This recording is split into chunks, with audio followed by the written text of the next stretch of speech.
Hello everyone, good afternoon to my channel dream job testing. तो आज का जो हमारा टॉपिक है उसका नाम है software testing. So basically testing जो होता है, टेस्टिंग क्या होता है? It is the process of checking the correctness and completeness of a software with respect to client requirement. अगर इसको हमको हिंदी में समझना है तो मान लो आपके पास कोई कस्टमर आया है और उसने बोला है कि मुझे इस टाइप का एप्लीकेशन चाहिए।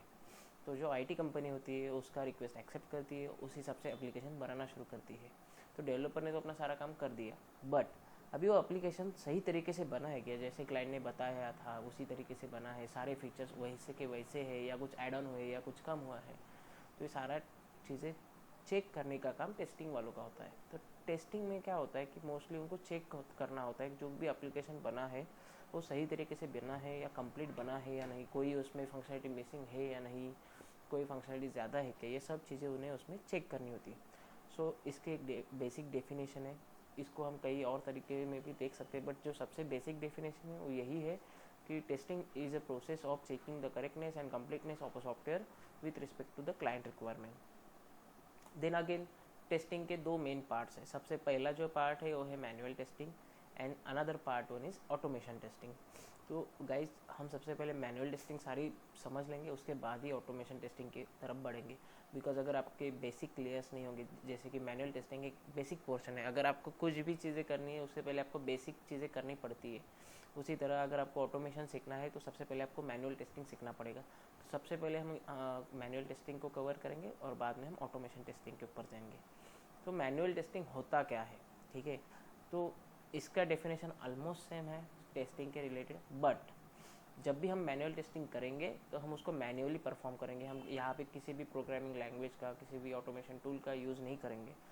तो मैनुअल टेस्टिंग को अगर सीधी सिंपल भाषा में समझना है तो it is the process of checking the correctness and completeness of a software according to the client requirement without using any automation tool और without using any programming language. Okay, यहाँ पे जितने भी स्टेप्स होती है, जितने भी मतलब काम होते हैं, आपको मैन्युअली परफॉर्म करने पड़ेंगे, ठीक है? तो इसके लिए कुछ बेसिक स्किल रिक्वायर होती है। सबसे पहली स्किल है कि आपका कम्युनिकेशन अच्छा होना चाहिए, written and like oral both, ठीक है? उसके बाद आपके पास क्रिएटिव एंड क्रिटिकल थिंकिंग होनी चाहिए।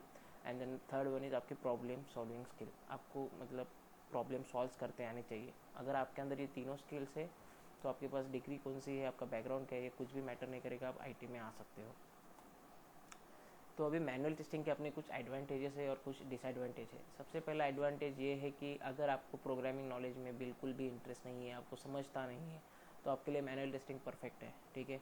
सेकेंड चीज़ ये है कि यहाँ पे कोई भी एनवायरमेंट लिमिटेशंस नहीं है। अभी एनवायरमेंट लिमिटेशंस वगैरह क्या होता है हम आगे वाली वीडियोज़ में आने वाले देखेंगे। अभी के लिए आप इतना याद रखिए कि no environment limitations are there. उसके बाद आता है कि dynamic changing GUI design recommendable, मतलब जहाँ पे UI बार बार चेंज होता है। अभी UI क्या है, डायनामिक क्या है, ये चीज़ें भी हम आगे वाली इसमें देखेंगे। अभी आप इतना याद रखिए कि 3 उसके बेसिक और मेन एडवांटेजेस है जो कि आपको स्क्रीन के ऊपर दिख रहे हैं। अभी इसके कुछ डिसएडवांटेजेस भी है, जैसे कि सबसे पहली चीज़ मैनुअल टेस्टिंग के लिए आपको ज़्यादा टाइम और आपको ज़्यादा रिसोर्सेस लगते हैं। उसके बाद यहाँ पे ह्यूमन बींग्स काम करते हैं, यहाँ पे कोई मशीन काम नहीं करती है, तो एक्यूरेसी कंपेरेटिवली मशीन थोड़ा सा कम होती है और परफॉर्मेंस टेस्टिंग प्रैक्टिकली यहाँ पे पॉसिबल नहीं है। This are the disadvantage. So guys I hope कि आपको आज के वीडियो में सारी चीज़ें क्लियर हुई है। अगर आपको कुछ भी चीज़ें क्लियर नहीं है तो आप मुझे कमेंट सेक्शन में बता सकते हो, मैं आपको उसके ऊपर सॉल्यूशंस बताऊंगा। साथ ही साथ मैं आपके साथ मेरी PDF और मेरे डॉक्यूमेंट शेयर करूंगा जिससे आपको पढ़ने में आसानी जाएगी।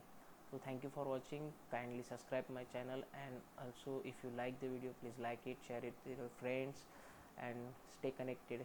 Many more videos are coming.